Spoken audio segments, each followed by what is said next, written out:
حدیث و تفسیر کے ایک پائے کے عالم تھے، جنہوں نے ہندوستان کی سرزمین کے اوپر علم تفسیر کو اور علم حدیث کو رواج کیا، اس مسلک پر بیٹھنے والا یہ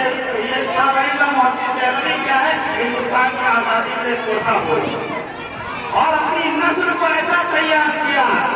جب سے حریت سے ایسا شرمسار کیا کہ ایک ایسا وقت آتا ہے کہ شاہ ولی اللہ محمد دہلوی رحمۃ اللہ علیہ کے بیٹے شاہ عبدالعزیز رحمۃ اللہ علیہ ہندوستان کے دارالحرب ہونے کا فتویٰ دیتے ہیں، ہندوستان کے دارالحرب ہونے کا۔ شاہ عبدالعزیز رحمۃ اللہ علیہ کا جو فتویٰ ہوتا ہے وہ ایسا فتویٰ ثابت ہوتا ہے کہ ایسا لگتا ہے کہ انگریزوں کی تمناؤں پر، ان کی آرزوؤں پر پانی پھر گیا ہے۔ پھر کیا تھا؟ ہندوستان کی سرزمین کے اوپر آزادی کے شعلے بھڑکنے لگے،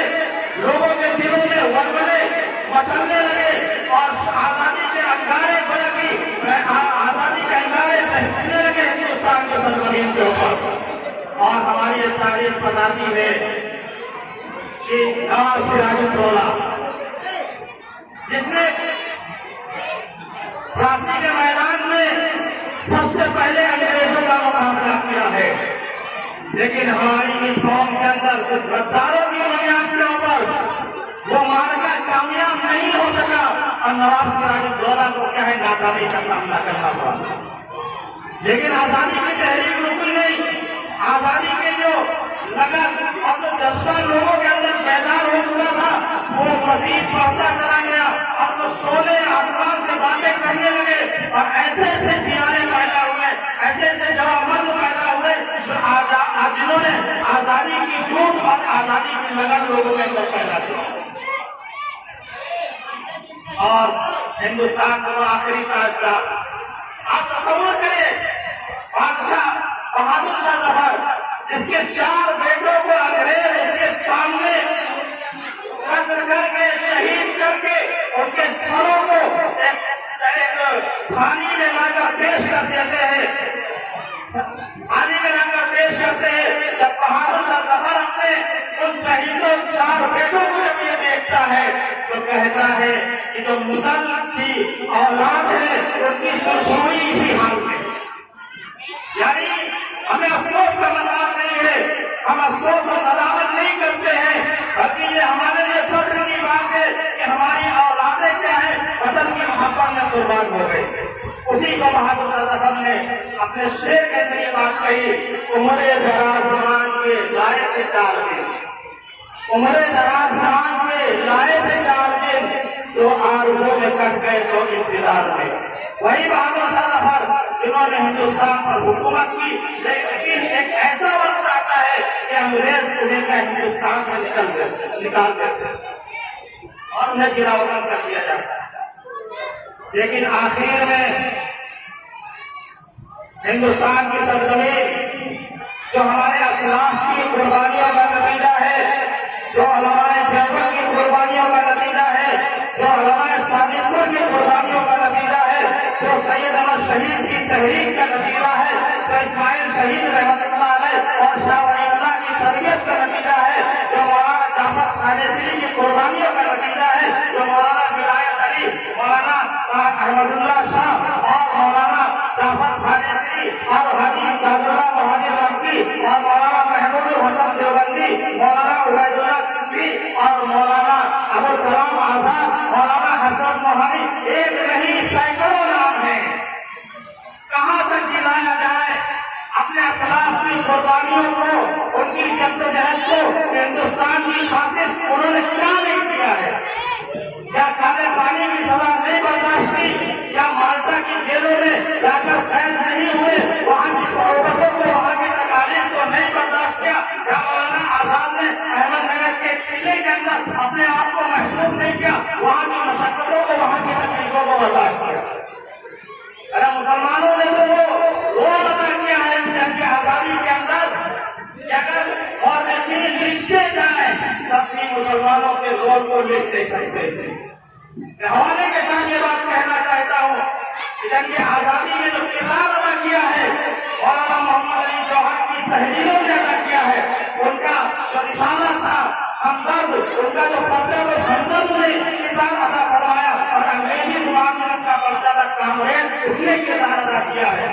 مولانا ابوالکلام آزاد کی خونی تحریروں نے، طلاق اور اعلان کے فائدوں نے، اسے مضامین نے ہندوستان کی آزادی کے اندر ایک بہت اہم رول ادا فرمایا ہے۔ اور مولانا آزاد کی وہ 16 بار تقریریں جو جامع مسجد کی ممبروں پر کھڑے ہو کر مولانا آزاد نے ہندوستانیوں کو مخاطب ہو کر کہی تھی اور کی تھی، تو ان سے بات کی تھی اگر آپ بھی ان کی تقریروں کو بات کو پڑھا جائے تو کیسا نظر آتا ہے کس طریقے سے ہندوستان کی محبت اور کس طریقے سے ہندوستان کی آزادی کا جذبہ مولانا آزاد کے دل میں تھا۔ اور مولانا آزاد یہ چاہ رہے تھے کہ کسی طریقے سے انگریزوں کا ایک آفاق آیا ہمارے ملک سے ختم ہو جائے اور ہمارا ملک آزاد۔ ایک تو چیزیں نہیں ہیں، ایک تو باتیں نہیں ہیں، بلکہ ہندوستان کی آزادی کی تاریخ ہماری قربانیوں کی بدولت ہے۔ یہ میں نہیں کہہ رہا ہوں، ہندوستان کی سرزمین پر قبضہ کرنے والے ناپاک انگریزوں نے اس بات کا اقرار کیا ہے اور تاریخ اور ہسٹری کے اندر یہ بات لکھی ہے آزادی کی تاریخ سے کہ اگر ہندوستان کے اندر مسلمان نہ ہوتے، علماء نہ ہوتے، مجاہدین نہ ہوتے تو ہندوستان کبھی بھی آزاد نہیں ہو سکتا تھا۔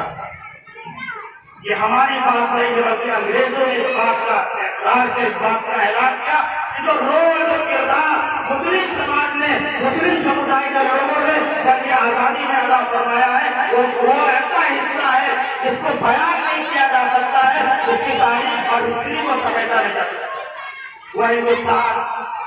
جس سے محبت اور جذبات کا اظہار ہمارے ڈاکٹر علامہ اقبال نے مختلف انداز میں کیا ہے۔ میں وہیں کے چند اشعار کے ساتھ میں آپ کو سب ہونا چاہتا ہوں، اپنی بات کو ختم کرنا چاہتا ہوں۔ ڈاکٹر علامہ اقبال انہوں نے یہ بات کہی تھی،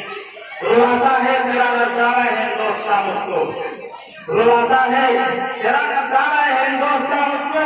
عبرت خیز ہے تیرا فسانہ سب فسانوں میں، اور کہاں کا نہ سمجھو گے تو مٹ جاؤ گے ہندوستان والوں، نہ سمجھو گے تو مٹ جاؤ گے ہندوستان والوں، تمہاری داستان تبدیل ہوگی داستانوں میں۔ اور اقبال نے آگے بڑھ کر یہ کہا تھا، میرے عرب کو آئی ٹھنڈی ہوا جہاں سے، میرے عرب کو آئی ٹھنڈی ہوا جہاں سے، میرا وطن وہی ہے، میرا وطن وہی ہے۔ اور علامہ اقبال نے تصویر درد میں اس انداز میں اپنے درد کو پیش کیا ہے، نہیں ملت کشے تابے شنیدن داستہ میری، خاموشی گفتگو ہے بے زبانی ہے زباں میری، یہ دستور زباں بندی میں کیسا تیری محفل میں، یہ دستور زباں بندی ہے کیسا تیری محفل میں، یہاں تو بات کرنے کو ترستی ہے زباں میری، اور پرانی عمریوں نے توتیوں نے اندریوں نے، پرانی عمریوں نے توتیوں نے اندریوں نے، چمن والوں نے کر لوٹ بھی طرز خدا میری، الہی تقا کے شمع آنسو بن کے پروانے کی آنکھوں سے، تقا کے شمع آنسو بن کے پروانے کی آنکھوں سے، سراپا درد ہوں حسرت بھری ہے داستہ میری، اور میرا رونا نہیں رونا ہے یہ سارے گلستان کا، میرا رونا نہیں رونا ہے یہ سارے گلستان کا، میں وہ گل ہوں کہ ہر گل کی ہے گویا فضا میری۔ یہ علامہ اقبال ہے جنہوں نے بڑے درد کے ساتھ میں ہندوستان کے گنج نقشے کو اور یہاں کی قسم پرسی کو اور یہاں کے حالات کو الفاظ کے ساتھ کے اندر ڈھال کر پیش کیا ہے، جو حب وطنی کے جذبے سے سرکار ہے۔ حقیقت یہ ہے کہ ہندوستان کی سرزمین ہماری قربانیوں سے بھری پڑی ہوئی ہے، اور ہندوستان کی سرزمین ہمارے خون سے لالزار ہے۔ شاملی کا میدان ہو، پلاسی کا میدان ہو، بالا کوٹ کی سرزمین ہو، تحریک شہیدین ہو، تحریک بالا کوٹ ہو، تحریک ریشمی رومال ہو، تحریک ہندوستان چھوڑو تحریک ہو، جتنی بھی تحریکیں آپ کو نظر آئیں گی ہر تحریک کے اندر ہماری نمائندگی نظر آئے گی، ہمارا کردار اور ہمارا اہم رول ادا ہمارا رول نظر آئے گا۔ اللہ ہمیں اپنے وطن سے محبت کرنے والا، محبت کو باقی رکھنے والا، وطن کے ساتھ وفاداری کا جذبہ اور ہمارے اندر کود کر بھر دے۔ ہم کل بھی ملک کے وفادار تھے، آج بھی ملک کے وفادار ہیں، اور انشاءاللہ قیامت جب تک ہماری جان میں جان ہے، ہماری سانس میں سانس ہے، جب تک ہمارے دل میں ہمارے سینے کے اندر یہ بڑھتا ہوا دل موجود رہے گا، ہم اللہ کی ذات کو گواہ بنا کر یہ کہتے ہیں کہ ہم اپنے ملک ہندوستان کے ساتھ وفادار تھے، وفادار ہیں، اور انشاءاللہ تا قیامت ہم وفادار رہیں گے۔ وما علینا الا البلاغ وآخر دعوانا الحمد للہ رب العالمین۔